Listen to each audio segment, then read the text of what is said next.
नमस्ते।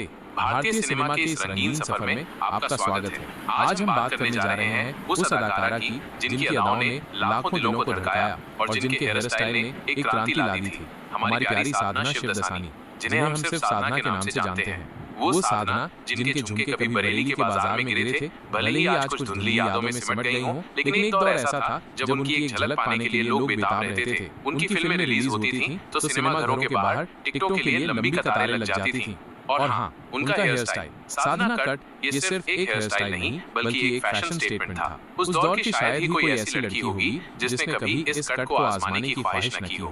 लंबे समय तक साधना बॉलीवुड की सबसे महंगी अभिनेत्रियों में शुमार रही। ताज्जुब की बात यह है कि चंद फिल्मों में काम करने के बावजूद उनका स्टारडम किसी भी दूसरी टॉप एक्ट्रेस से कम नहीं था। उनकी आंखों में एक अजीब सी कशिश थी और उनके चेहरे पर एक मासूमियत जो दर्शकों को अपना बना लेती थी। साधना का शुरुआती जीवन बात है 2 सितंबर 1941 की। कराची में एक बच्ची ने जन्म लिया जिसका नाम रखा गया साधना। ये नाम उनके पिता ने उस जमाने की मशहूर अभिनेत्री और नृत्यांगना साधना बोस के सम्मान में रखा था, जिन्हें वो बहुत पसंद करते थे। किसे पता था कि ये छोटी सी बच्ची एक दिन खुद भी लाखों दिलों पर राज करेगी। फिर आया वो दौर जब देश आजाद तो हुआ, लेकिन साथ में बंटवारे का दर्द भी लेकर आया। नन्ही साधना ने भी उस त्रासदी को महसूस किया। उनका परिवार अपना घर-बार छोड़कर मुंबई आने पर मजबूर हो गया। एक अनजान शहर में नए सिरे से जिंदगी शुरू करना आसान नहीं था, लेकिन साधना के परिवार ने हिम्मत नहीं हारी।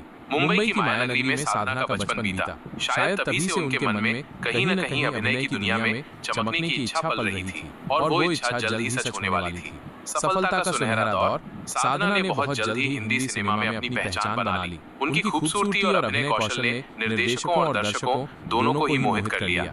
गबन जैसी सुपरहिट फिल्मों में उनकी अदाकारी ने ये साबित कर दिया कि वो सिर्फ एक खूबसूरत चेहरा नहीं बल्कि एक बेहतरीन कलाकार भी हैं। चाहे सुनील दत्त हो या शम्मी कपूर, संजय खान हो या फिर देवानंद या फिर राजेंद्र कुमार, हर बड़े हीरो के साथ उनकी जोड़ी को दर्शकों ने खूब पसंद किया। उनकी ऑन स्क्रीन केमिस्ट्री इतनी जबरदस्त होती थी कि फिल्में बॉक्स ऑफिस पर धूम मचा देती थीं। हर किरदार में वो जान डाल देती थीं, चाहे वो एक चुलबुली लड़की का हो या एक गंभीर महिला का। उनकी निजी जिंदगी।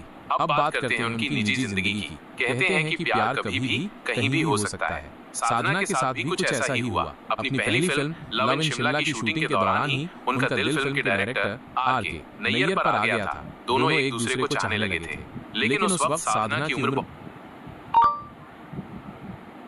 बहुत कम थी, इसलिए उनके माता-पिता इस रिश्ते के लिए तुरंत राजी नहीं हुए। प्यार में इंतजार की घड़ी भी आती है। 6 साल के लंबे इंतजार के बाद आखिरकार साधना और आर.के. नैयर ने शादी कर ली। ये आर.के. नैयर ही थे जिन्होंने साधना को वो यूनिक हेयर स्टाइल दिया, जिसने उन्हें एक आइकॉन बना दिया। ऐसे इजाद हुआ था साधना कट। कहते हैं जरूरत ही आविष्कार की जननी है। साधना का माथा थोड़ा चौड़ा था और आर.के. नैयर चाहते थे कि उनका माथा थोड़ा छिप जाए ताकि उनका चेहरा और भी खूबसूरत दिखे। इसके लिए उन्होंने अपनी पसंदीदा ब्रिटिश एक्ट्रेस ऑड्री हेपबर्न के हेयर स्टाइल से प्रेरणा ली और साधना को वैसा ही हेयर कट दिया।